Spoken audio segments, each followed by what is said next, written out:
Olá, tudo bem?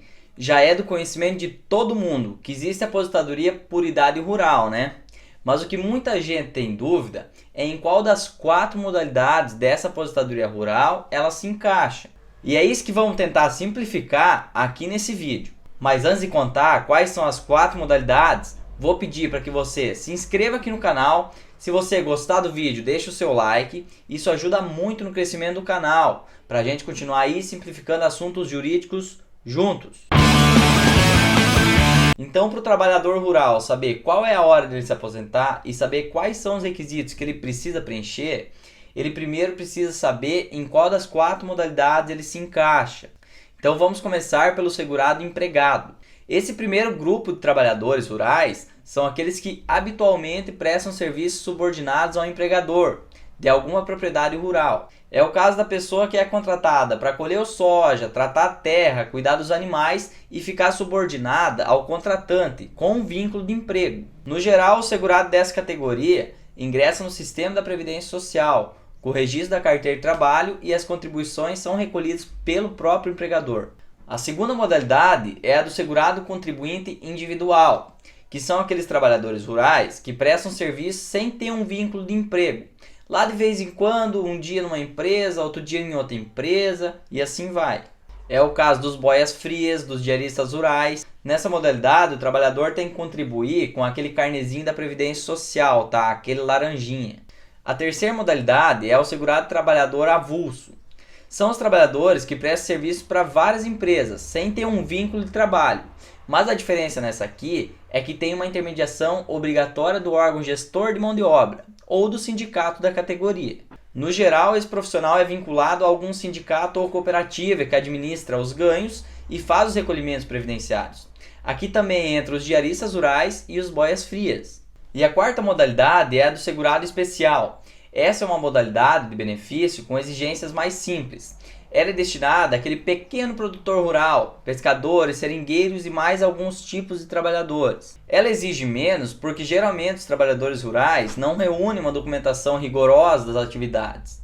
Muitas vezes não assinam carteira de trabalho e muitos nem sequer realizam as contribuições com a Previdência Social.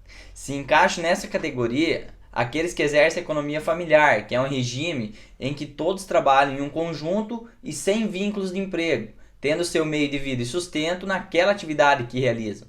Também pode-se fazer parte desse regime desde que atue em conjunto com os parentes em economia familiar, os cônjuges, companheiros e os filhos maiores de 16 anos. Lembrando que aquela pessoa do grupo familiar que tem outra fonte de renda daquela atividade do regime familiar, ela é excluída automaticamente da condição de segurado especial.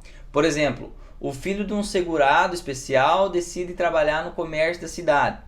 Ele tem outra fonte de renda, então ele vai ser excluído do regime de economia familiar automaticamente.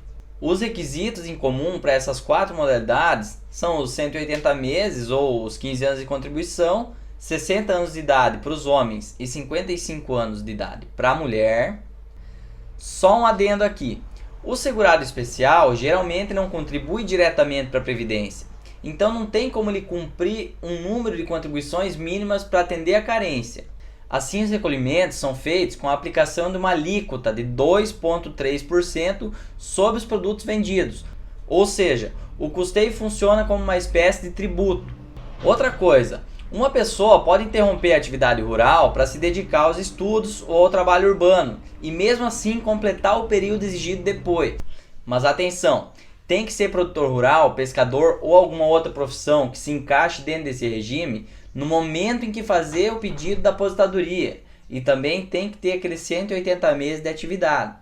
Mesmo que em alguns casos seja possível a aposentadoria como segurado especial, o trabalhador rural deve sempre buscar uma maneira de contribuir para a Previdência Social. Isso porque o valor do benefício aumenta proporcionalmente ao período da contribuição.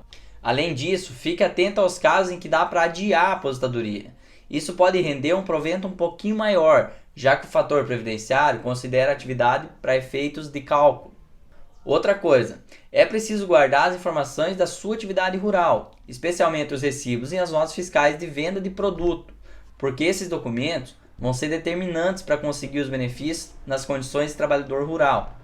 Espero que tenham gostado do vídeo e que de alguma forma tenha esclarecido a dúvida de alguém. Não esqueça de se inscrever aqui no canal. Um forte abraço e até a próxima.